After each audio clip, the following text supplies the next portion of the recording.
Quando eu falo a palavra besteirol, é bem provável que já venha na sua mente uma lista de filmes que você classificaria com esse termo. American Pie, Todo Mundo em Pânico, Superbad, Eurotrip e tantas outras comédias escrachadas que usam sexo, coisas nojentas, trocadilhos e referências para criar esse tipo de humor, bom, besta mesmo, no melhor sentido da palavra. Pois bem, outro dia eu tava pensando nesse termo, besteirol, e foi aí que eu percebi um negócio curioso. Eu nunca vi um conceito equivalente ao besteirol na língua inglesa. Afinal, é comum a gente importar subcategorias cinematográficas. Period movies são filmes de época. Romantic comedies são comédias românticas. Psychological horror é terror psicológico. Mas besteirol não é uma tradução de nenhum conceito lá de fora. Quer um indício forte disso? Basta olhar para 3 comédias diferentes dos anos 2000. Não é mais um besteirol americano, O Império do Besterol Contra-Ataca e mais um besteirol ao extremo. Todos têm a palavra besteirol no nome, mas no original em inglês não tem um mesmo conceito que aparece nos 3 títulos. Ou seja, fomos nós que pegamos essas 3 obras distintas e colocamos elas no mesmo saco, batizando-as de besteirol.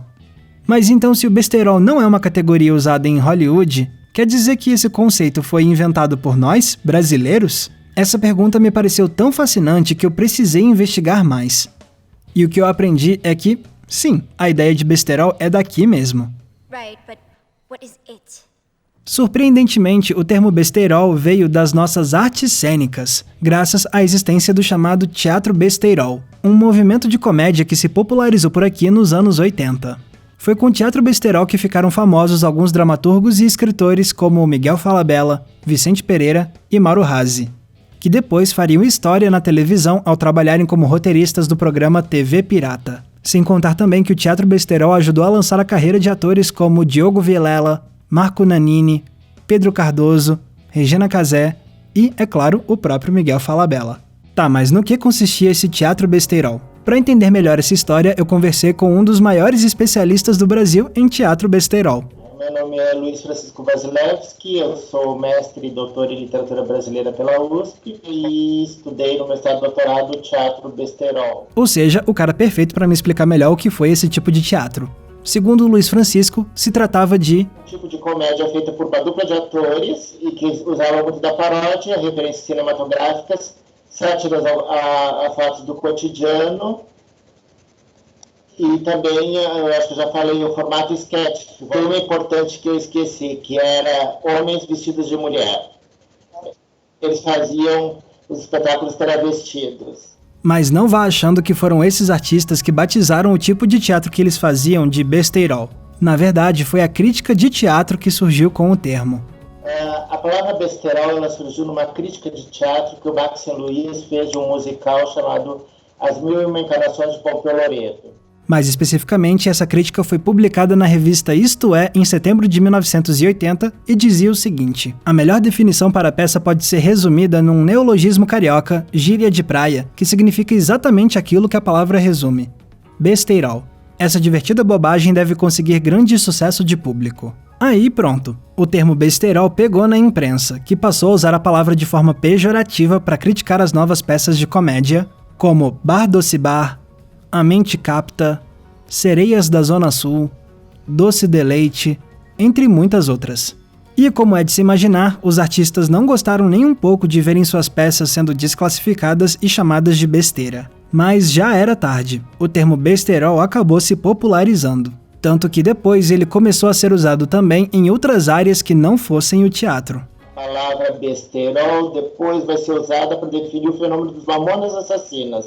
Quando Mamonas Assassinas surgiu com aquele fenômeno, eles chamaram de besteirol na música. Então, se até na música já se falava em besteirol, era só uma questão de tempo até a imprensa começar a usar esse termo também para falar de cinema. Foi exatamente o que aconteceu com diferentes filmes de comédia que começaram a sair nos anos 90.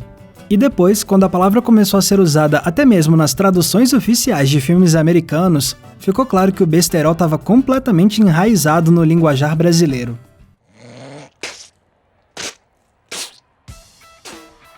Deu pra ver então que o termo besteirol foi se distanciando cada vez mais da sua origem no teatro, até chegar em filmes americanos que não tinham nenhuma relação com as peças dos anos 80.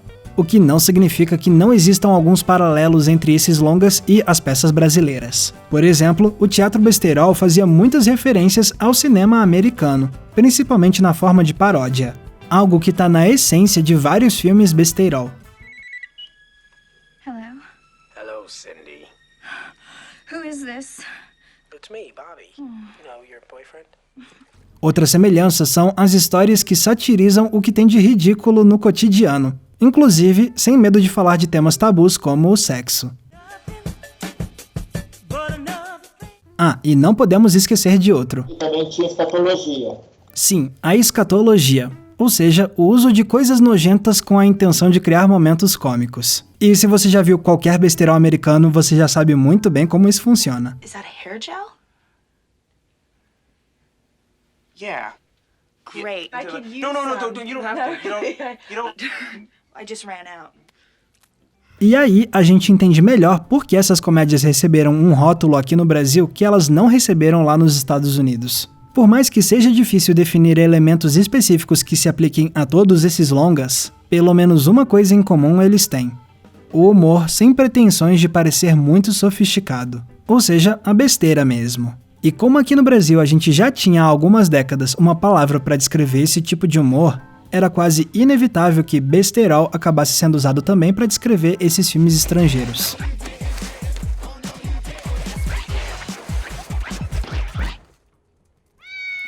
Me parece fascinante, então, que uma palavra que a gente usa há anos para falar de tantas comédias americanas, na verdade seja uma herança do nosso teatro de décadas atrás. E mais engraçado ainda é notar que, ao fazer isso, a gente praticamente inventou uma categoria cinematográfica que só a gente usa.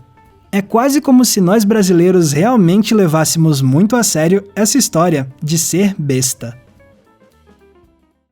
Galera, muito obrigado por terem conferido o episódio de hoje e um agradecimento muito especial ao Luiz Francisco Vasilevski por ter me ajudado tanto na pesquisa para esse vídeo aqui. Se quiser conhecer ainda mais o trabalho do Luiz Francisco, você pode conferir o canal dele aqui no YouTube, que eu vou linkar aqui embaixo na descrição. E se vocês quiserem ver ainda mais conteúdos produzidos por mim, vocês têm duas opções. A primeira delas é me seguir lá no Instagram com a @maxvalarezo, porque eu tenho produzido conteúdos exclusivos para essa plataforma. E a segunda opção é você se tornar um apoiador do Entre Planos no Apoia-se, porque eu produzo conteúdos que são exclusivos só para os nossos apoiadores. Para conferir os detalhes da nossa campanha no Apoia-se, é só clicar no link que está aqui embaixo na descrição. E se vocês quiserem me acompanhar nas demais redes sociais, é só procurar usando os nomes que estão aparecendo aqui embaixo. E não se esqueçam, é claro, de curtir esse vídeo e se inscrever aqui no Entre Planos para não perder nenhum dos nossos episódios. Mais uma vez, muito obrigado pela audiência, um abraço e até a próxima sessão.